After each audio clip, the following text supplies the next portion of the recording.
formed in order to hurt the United States on trade.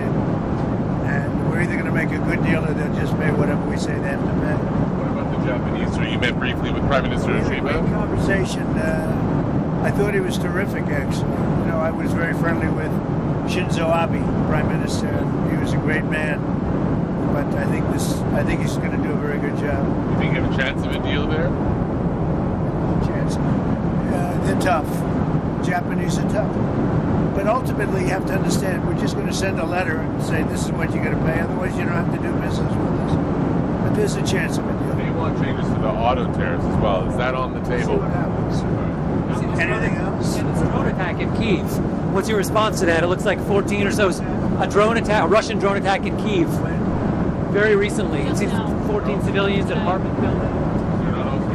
Walking back to see sounds like it. I'll have to look at it. Joint statement on the Middle East. What changed about that convinced you to sign on to it? The G7 joint statement. Well, I haven't seen the statement yet, but I authorized them to say certain things. I don't know whether or not they said them correctly, but I think they probably did.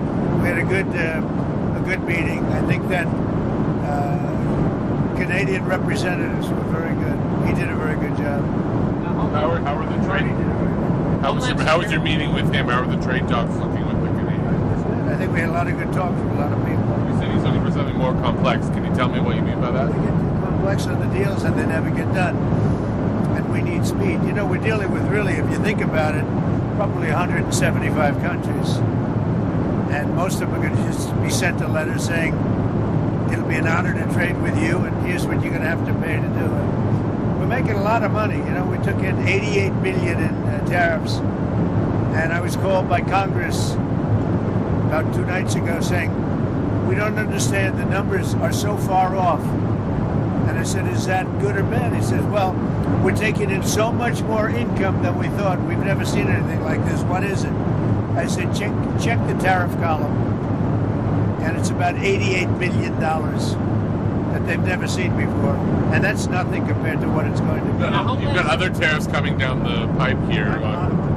What's the timing on those? Things like lumber, copper, pharmaceutical drugs. Yeah, we're going to be doing pharmaceuticals very soon. That's going to bring all the companies back into America. All of them are focusing on research tax. Back in, at least partially back in. You know, they left us because we had presidents that didn't know what the hell they were doing. We should have never lost our car business. We lost 52% of our car business over the years. We should have never lost it. All they had to do is say, if you make a car, you're going to leave us, you're going to make a car, you're going to pay a 25-30% tariff, and they would have never left. Nobody said that to anybody until I came along.